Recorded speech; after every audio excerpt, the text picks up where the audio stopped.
আসসালামু আলাইকুম রহমতুল্লাহি ওয়া বারাকাতুহু। সম্মানিত দিনদার মুসলিম ভাইয়েরা, আশা করি আপনারা ভালো আছেন। আমি আজকে একটি কথা বলবো, একটি কথা, সেটি হলো পীরের মুরিদ হওয়ার মাধ্যমে শিরক।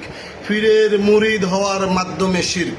সম্মানিত ভাইয়েরা, যারা পীরের মুরিদ হয়, যারা পীরের কাছে মুরিদ হয়, তারা অন্ধভাবে পীরের অনেক নিয়ম কানুন মেনে চলে। এই যে পীর বলে ইল্লাল্লাহ ইল্লাল্লাহ জিকির করো, নাসি নাসি জিকির করো, টক্কি টক্কি জিকির করো, আল্লাহ আল্লাহ জিকির করো, তারপরে মাথার মধ্যে 10 হাত কাপড়ের পাগড়ি বাঁধো, সবুজ সাদা হতে হবে, এমনে চলো সেমনে চলো, এগুলো হলো বিদাত।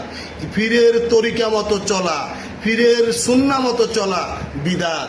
আর এই বিদাত করা মানে হলো আপনি ওই পীরকে রাসূল হিসাবে মেনে নিলেন, আল্লাহ রাসূলকে অপমান করেছেন, লাঞ্ছিত করেছেন।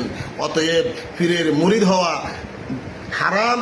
এই হারাম আপনাকে বিদাত এবং শিরকের দিকে নিয়ে যায়। তারপরে যারা বলে পীরের হুকুমে মরা মানুষ জিন্দা হয়, পীরের অনেক ক্ষমতা, নদী ভাঙা বন্ধ করতে পারে, পীর সাহেবের ফু দিলে বাতাস নিয়ন্ত্রণে চলে আসে, চন্দ্র সূর্য পীরের নিয়ন্ত্রণে থাকে, পীর দুনিয়াকে নিয়ন্ত্রণ করতে পারে, রূহ নিয়ন্ত্রণ করতে পারে, আল্লাহর দরবার থেকে রূহ ছিনিয়ে আনতে পারে।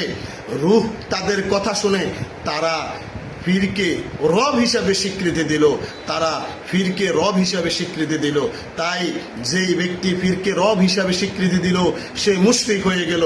যে বলল পীরের হুকুমে মরা মানুষ জিন্দা হয়, পীরের অনেক ক্ষমতা, পীরে নদী ভাঙা বন্ধ করতে পারে, অসুস্থ মানুষকে সুস্থ করতে পারে, পীরে এই চোখ বন্ধ করলে পুরা দুনিয়ায় দেখে, যারা এসব চিন্তা ভাবনা করে তারা মুশরিক, তারা মুসলমান নয়।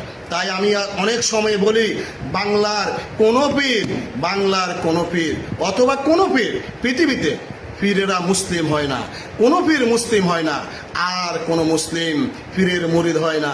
অতএব সাবধান। ঈমান অনেক গুরুত্বপূর্ণ। আপনি অতি ভক্তি করতে গিয়ে, একজনকে অতি ভালোবাসা দিতে গিয়ে, অতি শ্রদ্ধা করতে গিয়ে নিজের ঈমান ধ্বংস করবেন না। নিজের ঈমান ধ্বংস করে জাহান্নামে চলে যাবেন। এই পীর সাহেব সেই দিন আপনি তাকে খুঁজেও পাবেন না।